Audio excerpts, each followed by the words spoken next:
Okay, joining me today for the interview is Nicole Dimich. She is the executive director of Thrive Ed. Now, in the spirit of full disclosure, Nicole is one of my dearest friends and one of my closest colleagues. She, along with myself and Cassandra Erkins, are the architects for the Solution Tree Assessment Center. She is an educator. She is an author.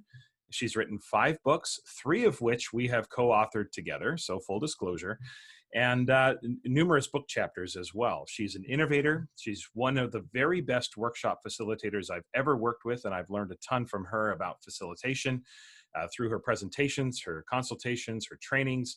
She helps power student voice and build on educators' strengths to create spaces where all feel possible and feel empowered. And that is why she is here today. So Nicole is the executive director of Thrive Ed, as I mentioned. It is a nonprofit out of the Minneapolis-St. Paul area whose vision is to create a school that promotes personalized learning, the development of competencies, feedback, mentorship, internships, and authentic learning that will also serve as a learning lab for other schools and collaborative teams. So we're going to dig into all things Thrive Ed today. So with that, Nicole, I want to welcome you to the Tom Schimmer podcast. Well, thank you so much, Tom. Thank you so much for having me. I'm excited to have you. We work very closely together, but we're going to put our serious hats on now and talk about Thrive Ed and give you a chance to share with the listeners what Thrive Ed is all about. So we're going to start with a question that's sort of a broad-based question, a view from, say, 30,000 feet. What is Thrive Ed, and what was your inspiration for starting it? Awesome. Thank you so much. We at Student Voice has always been something that I've been incredibly passionate about. In fact, as a teacher, I was always wanting to know from students, how are you experiencing school? How are things going? And as I started to realize that when you start to ask students what they're thinking about, their feedback, give them space to share their stories, to share their insights, they start to invest and just be really present in the community in different ways. And so I have had this dream for a while of creating space for students to share their thinking about education in so many ways. And so often as adults, we make decisions that deeply impact students and the way they experience school, their success in school, their perceptions of school without them at the table. And so I have been on this journey of running focus groups with students for probably over 15 years. Anything from asking students about the power of assessment or the impact of grades, and asking them to talk about in places they felt very successful, what shuts them down. And I just started to realize that they had so much to offer. And when I listened deeply to their insights, I got different ideas about how to support students in their learning. And then I started to ask teachers, what would they like to know from their students? And I started to ask students of teachers to say, okay, what are you interested in?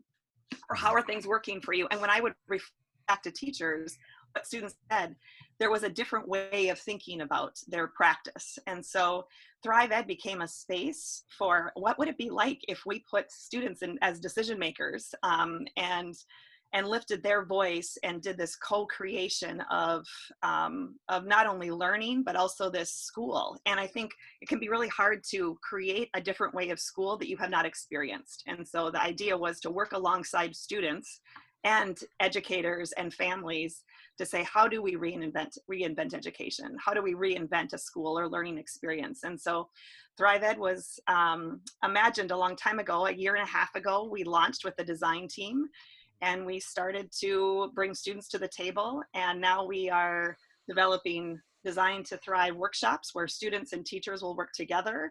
We are having students create content. So they're writing blogs. We have a blog. They're recording pieces. They are in the middle of writing a book about their ideas and their experiences and how that can influence.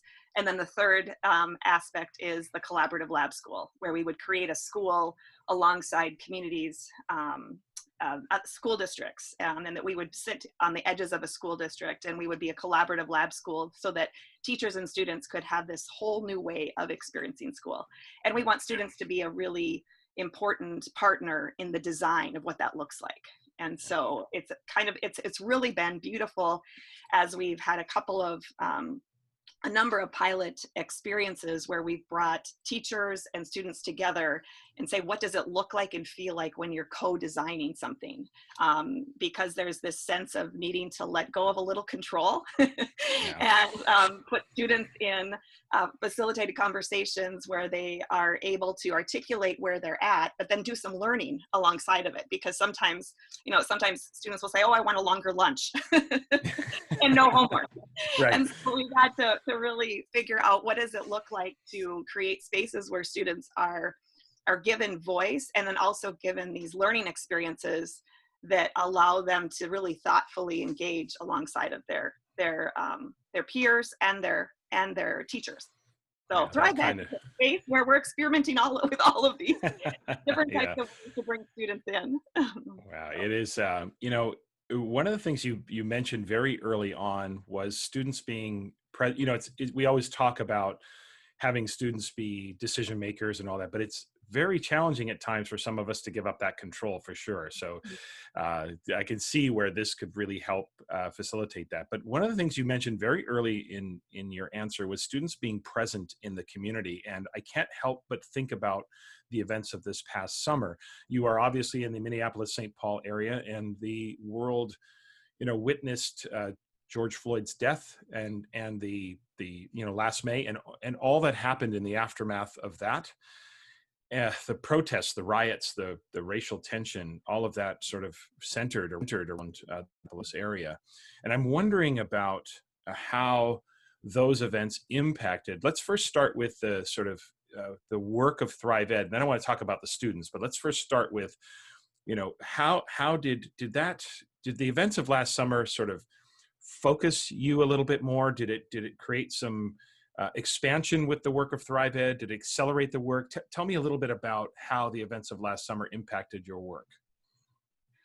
it did. And even before the events of last summer, we are incredibly committed to creating spaces where Black, Brown, and Indigenous students their voices are elevated, and that we're looking deeply into the inequities or the racial inequities of education in general. And that has been so wanting to create, so our interns are very diverse in terms of not only race, but also how they've experienced school. Some are very successful, some are not, or haven't been as successful in our current system. And so when the events of the protests, the riots in the light of George Floyd's murder happened, our students were online. We were actually starting our internship program, and where students were coming together, and we were doing it all via Zoom. And the students themselves are from all over communities around Minneapolis, and many of them had experienced firsthand some of just some of the devastation and the trauma that they were experiencing. And so I will never forget, it was 2 days after George Floyd's murder, and we were having an online event where we invited a bunch of students to talk about school, and the students were leading the conversation, and they led with their own experiences and how they were feeling about what had happened, and then what that meant personally to them and to their families. And some of them had been on the streets protesting in a very calm way, and had experienced some pretty traumatic things. And so Thrive Ed became a space where they could start to share and be really authentic and honest about where they were at and how this was affecting them personally. And it wasn't only our students, it was also our teachers who were Mhm. living in the communities. And in fact, some were living right on this near where everything was happening, and did not feel safe at night at times. And so Thrive Ed became this space where it was really authentic. It was an authentic space where the students actually led the conversation. And at the end of the evening, we had adults, we had a lot of people join us that evening to listen to Mhm. what the students had said. And they were there to listen to what students had to say about education. And they were blown away by how students led this moments of silence for what had happened, and then had really thoughtful ways of asking folks to share their feelings and share how they were, what they thought the impact of this would be. And at the end of the night, we realized, this is the reason we need to be doing this is that students, along with educators, we need to create these places that are really brave spaces where all stakeholders can really share what matters deeply to them and co-create this space. And so it was just almost a recommitment to, this is the right work, this is the right time to create education in a way where students can feel seen, feel possible, and have high expectations. Because I think that's the other thing that's happened in so many cases is school has not been a place where students necessarily, in particular students of color, feel like they have strengths that they're bringing to the table. That in so many cases, in a lot of cases, it feels like everything is about the deficits and the things that aren't there. And so Thrive Ed is really based on strength-based work that elevates students, but also puts them in co-designing modes, which also just helps them figure out what is possible versus what's, everything that's wrong. So I think that time in our world, and specifically locally, was a time that re-energized all of us, because in the midst of a pandemic, can we do this? We're a beginning nonprofit. Yeah. And there's a lot of shifting the resources that people have are very much tapped. And while we have had amazing feedback about the idea of putting students as powerful partners in this, it also is we're at the very, very beginning. And it was just a moment where we all said, okay, this is right. We're at the right time to do this. It sounds like the students came back more committed than ever and more, invested not just in themselves but in the community, and trying to be those voices and leaders that many in society don't necessarily see young people as having the ability to lead and have a voice, and often adults, mostly I would say outside the school system, don't give a lot of credibility to the voices of young people. I wouldn't say most adults do that, but many adults don't give a lot of credibility to that. And you are just proving through what Thrive Ed is all about that students can really sort of be leaders and have those voices in the work. It must have been an incredible time to. Can you think of a specific moment? Not to put you on the spot, but a specific moment that happened where it just clicked for you. You just went, okay, this is exactly why we need to do this work. Just maybe this summer there was a moment or a comment or an impression that was made, either a comment from someone participating or one of the students, that really brought things home for you and just said, okay, that's solidifying why we need to do this work. Yes, I can think of a few. Our students are incredibly insightful. And one student, I was doing some exit interviews after the end of our summer program. And the students formed two teams, and they were working to develop a 2-day workshop experience for teachers and their students. And one of the student interns said, before I started at Thrive Ed, I knew I wanted to change school, but now because of this experience, I know how to. Mm-hmm. And it was such a powerful moment because he was talking about how before to provide feedback to his school about what was working, what wasn't, and he was not successful. And he said, now I have so much more confidence because I have done the research. The students would be reading articles about different aspects of school. They'd be talking about what their experience was and how that related to what they were reading and researching. And he just felt like, I know how to move forward. I know how to have this conversation with adults now, and I have the confidence to do that. And I think that, to me, that was a moment where I just thought, that's what this is all about, is really providing students this sense of a space to learn. And they were learning how to collaborate with each other. They were learning how a lot of them talked about their leadership skills, because we had two of the students would meet with our engagement guides or teachers prior to the meetings of the week, and they would lead the design meetings. And so they really talked about how they developed their leadership skills. And then they became very passionate about how to create an equitable education, and even small things that can create big spaces. They also dream big. So we provided them let's not say what we can't do that. What if we Right. tried? Like, let's go big. Let's Hmm. figure out. Yeah. And so Yeah. they want to visit each. They're from all different types of schools around the metro area.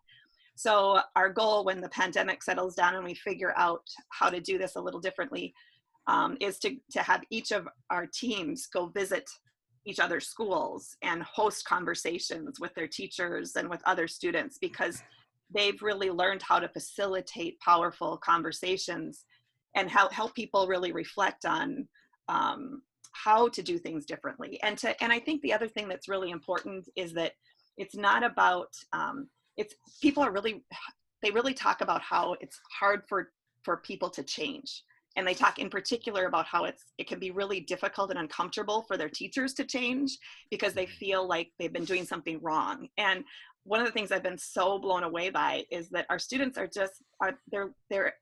they're able to articulate, it's okay that you didn't do it this way before, but Right. let's do it this way now. We know, Right. why are we waiting? Yeah. Exactly. They really talk about how difficult change is, but why would we not change? And so, Yeah. we had one other quick thing. One of our Sure. students, we were talking about curriculum. We were talking about, and the question that they wanted to ask and talk to each other about was, is their curriculum relevant? And one of the students said, the thing that bugs me the most is that when we spend 2 weeks on something I could learn on YouTube in 5 minutes. And Yeah. so they are so, I mean, it's just really fun Yeah. to hear them talk about the possibilities. So, It is. It's so interesting that a couple of things that come to mind as you were describing those moments. One being that we just have to ask them and give them the opportunity to share with us. And the other part is once we ask them, it's really important for us to not get defensive about what they're saying and just be open to the fact that we are, by asking the question, we should be signaling to them that we're open to being different. We're open to serving your needs as learners, both individually and collectively. So that is, what an inspiring sort of moments you've had um, in this conversation about reinventing school, which I think a lot of people are having. But what I appreciate about, what Thrive Ed is doing is you're very articulate about why we need to reinvent school, right? So you cite 4 reasons why schools need to be reinvented. One being I think the first one is fairly ubiquitous in terms of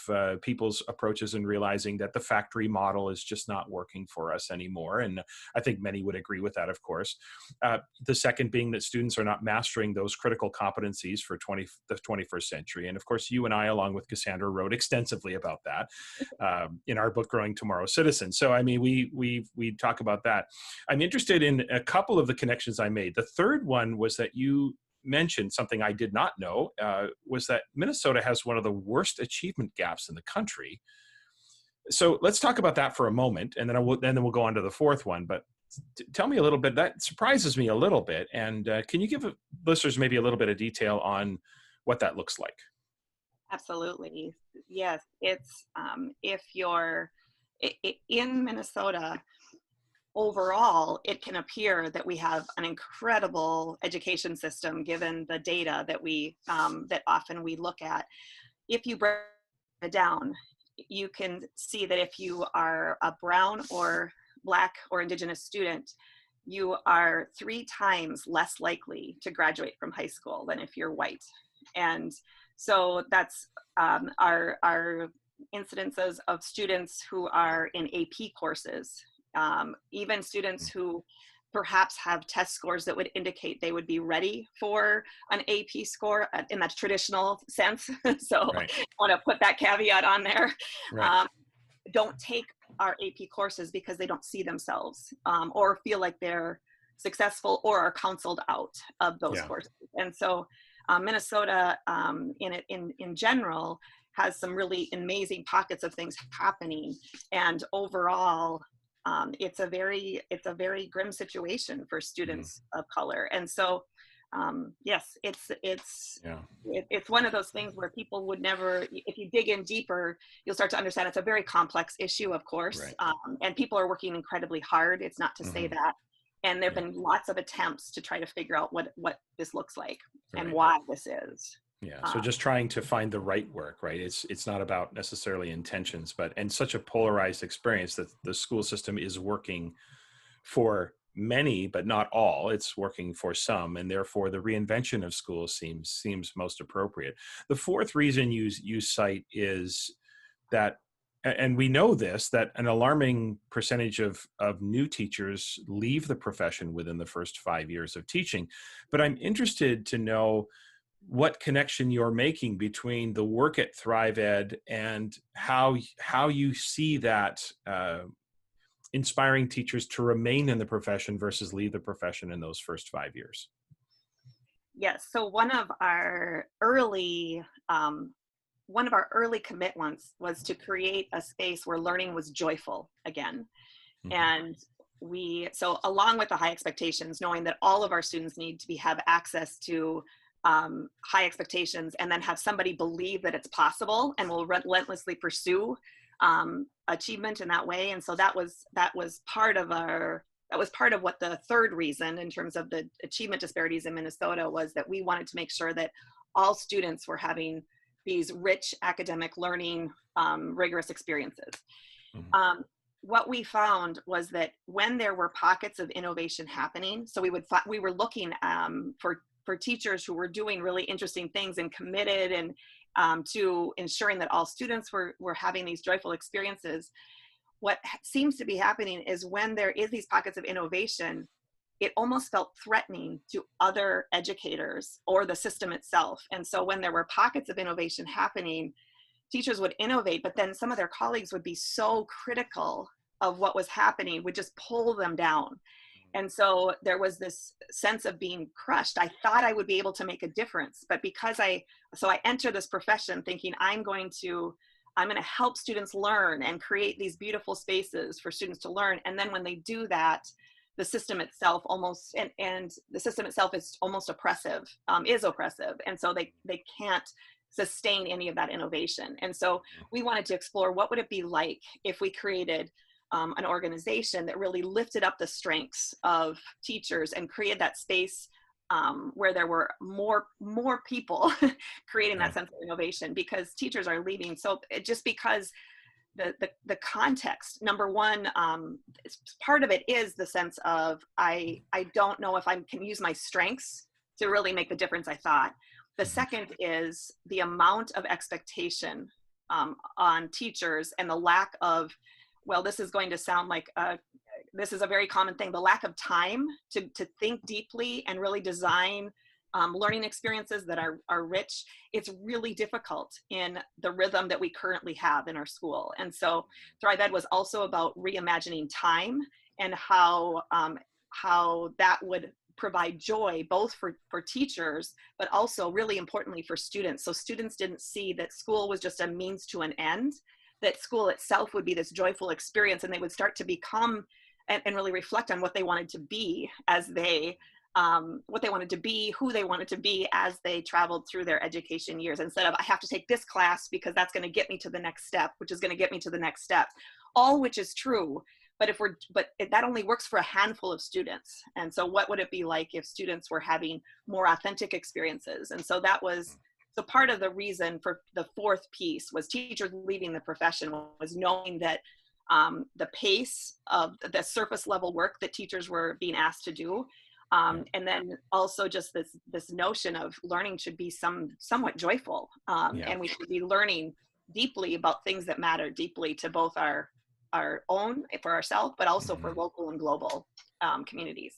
So So important. Yeah. So important to pay attention to that experience of the newer teachers. And I'm not sure if I look back on my career as an administrator, or I don't know. I hope I was mindful of those first few years, and making sure that folks get off to a really strong start with the career, because often, as far as assignments and course loads and prep work, it's usually the newer teachers that end up with having to teach all over the map, if you will, and the kind of experiences they have. So I love that connection to inspiring teachers to remain in the profession, and focusing on their ability to be creative and innovative with teaching.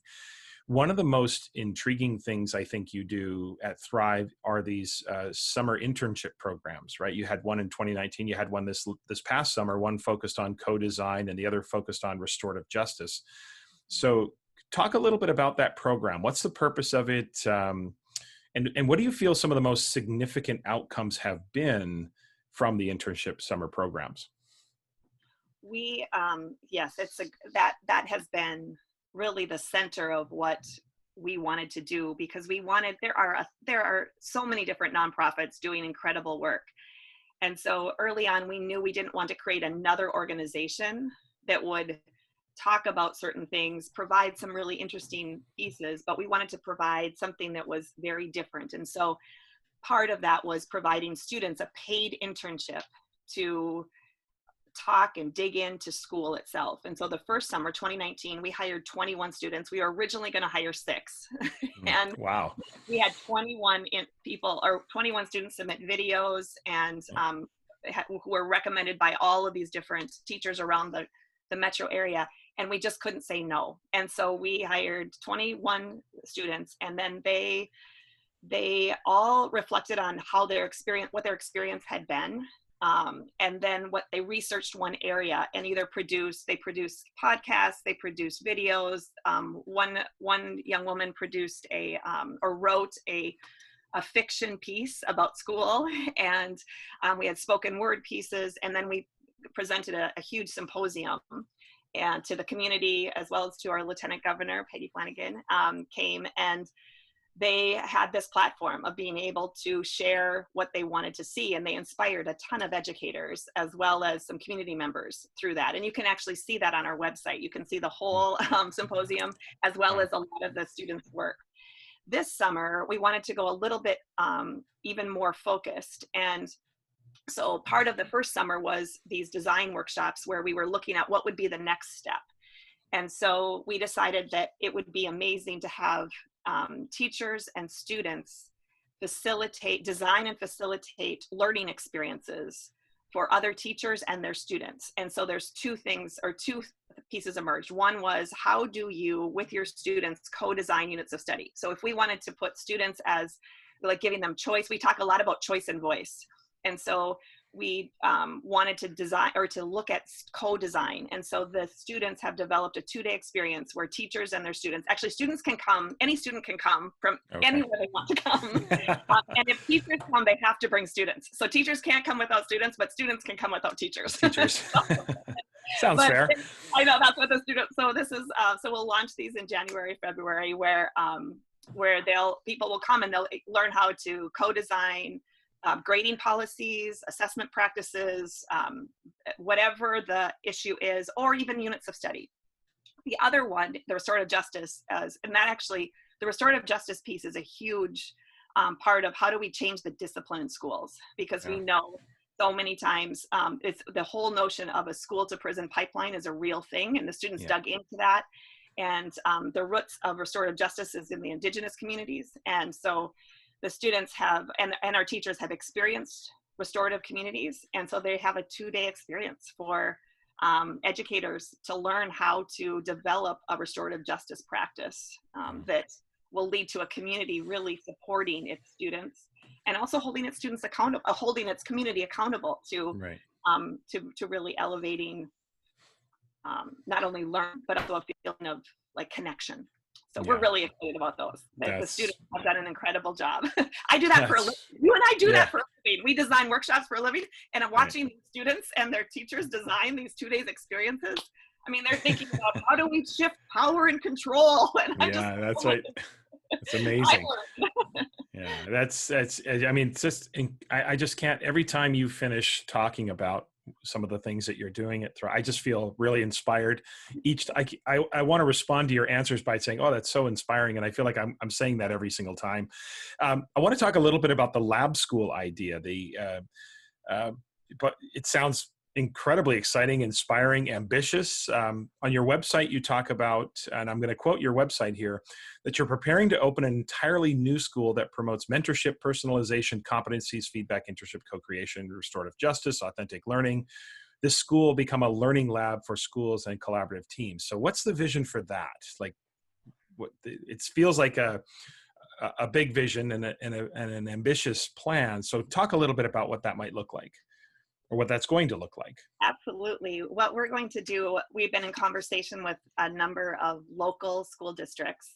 We want to create an option and a new way of doing school to help not so that people can experience school in a very different way, how we use time differently. So the idea would be that we would create a set of competencies, and create a set of competencies. We would have a school that was a 7 through 12, and we would start small, so there'd be a smaller number of students.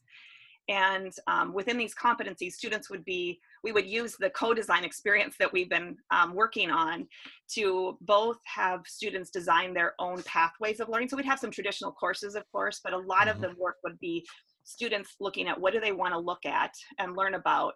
And then along with a mentor, so they would have a teacher as a mentor who would help navigate some of their personalized learning. So here's a set of competencies. What are all the experiences that you're going to have in order to meet those competencies at each level? We also have a firm commitment to having partners, organizations, and businesses in the community. So students will be out in the field 1 day a week. And during that day of the week, teachers will have a full day of design and planning. So let's say 9th graders are out on Monday, 10th graders are out on Tuesday. Now with the pandemic and our whole new distance learning, Yeah. time's taken on a whole new meaning. So that will not be as hard of a sell or hard of a shift as it maybe would have been before this. Right. And so, yeah, the Collaborative Lab School will be a space where we'll be really trying new things out and trying to think of the teaching role in a little different way, and having students be really in the driver's seat, but also teachers really mentoring and providing a significant amount of feedback. One of the things that we know from our work, Tom, is just the power of feedback. And so I think that's the other thing that positions our lab school differently is there have been some amazing innovations, but often the assessment side of it falls short. And so people are confused about how to assess, and will this mean that my child won't be successful in the future? And so we're really committed to creating not only the set of competencies, the personalization and feedback, but also the evidence to show that that this is really, kids are growing, our students are growing in really important skills. And then we'll be able to position assessment in a very different way as well. And so we're excited about being able to try some of these things because the school districts we're partnering with then can send teachers to be able to learn a different way or experience it, give us feedback as well. And so we want to do this in a way that really lifts and builds on strengths and doesn't compete, if you will. Certainly there's always a little bit of that, but the idea is that this space would be a learning space. And also then it provides a place for teachers to take a next step in their career. So they're still alongside of students, but we're using time so dramatically different.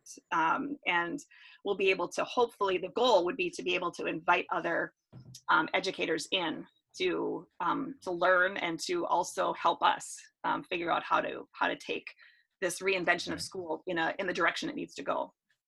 It's we've talked about this countless times about how the innovation side is exciting, but the assessment side can sometimes fall flat, and therefore we either don't know that students have reached that level of growth or that sophistication with those competencies, and so or we're just it just sort of devolves into playtime, but we don't have any substantive evidence that the students can present to us. So the idea of focusing on assessment, of course, for you and I and for Cassandra, as we wrote about that, is such a critical part of it because it often serves as that roadblock, doesn't it? It just serves as how would I assess that, or how would I create criteria for that? So I love the fact that you're focused on that.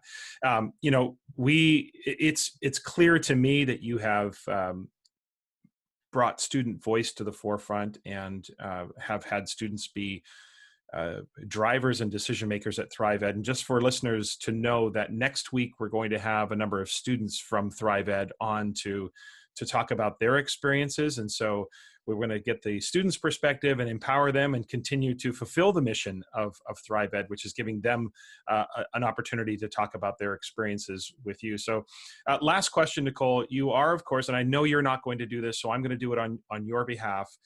You are, of course, a nonprofit.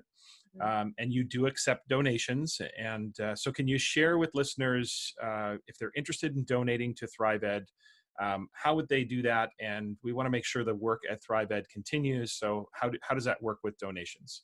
Oh, thank you, Tom. Yes, we are a nonprofit, and we do have a button on our website for Okay, donations, and so it's pretty simple to go do that. So if our work, if our values align with your giving priorities, and we would very much welcome awesome. donations or financial support. So www.thrive-ed.org. Yeah, we'll share that. We'll share that website again at the end here, just to make sure folks know where that is. So, Nicole, I am just I'm thrilled for you. I'm excited about the potential that ThriveEd has in store for the future. I feel like this could be a model for North America, maybe around the world, of ways to authentically and deeply experiment with what school could look like, and really sort of dig deep. So I can't wait for next week to hear the students directly and listen to their experiences as well. So but for now, okay, so that we're gonna stop the Thrive Ed conversation, and we're gonna talk a little bit about Nicole. And a fun exercise I'm doing with all of the interviewees is asking them a kind of fun game called This or That. I give you some choices. You have to pick one and then explain why you've chosen that one. This is just a chance for listeners to get to know you a little bit. As I was putting this together for you, and of course I didn't share these with you in advance, I feel like I know you very well. So I was guessing as I put them together what I think Nicole is going to say. So and if neither work for you, go off script and think of a third alternative. That's totally fine. That's totally fine. Okay, so this or that. The first one I'm going to ask you is burgers or tacos? Ooh, ooh, that is. I like both. You can't sit Oh, on the fence. Tom Gusky did that to me 2 weeks ago, a few I weeks ago. know. Taco burger. Yeah, that's right. We could invent the taco burger for sure. Or you I'm can gonna go off go script. burger. I'm gonna go burger. You Yeah, I know. knew you. I see. I guessed you'd pick burger, so I'm 1 for 1 right now. So that's good. Okay. Here's one: being too warm or being too cold. Which would you rather?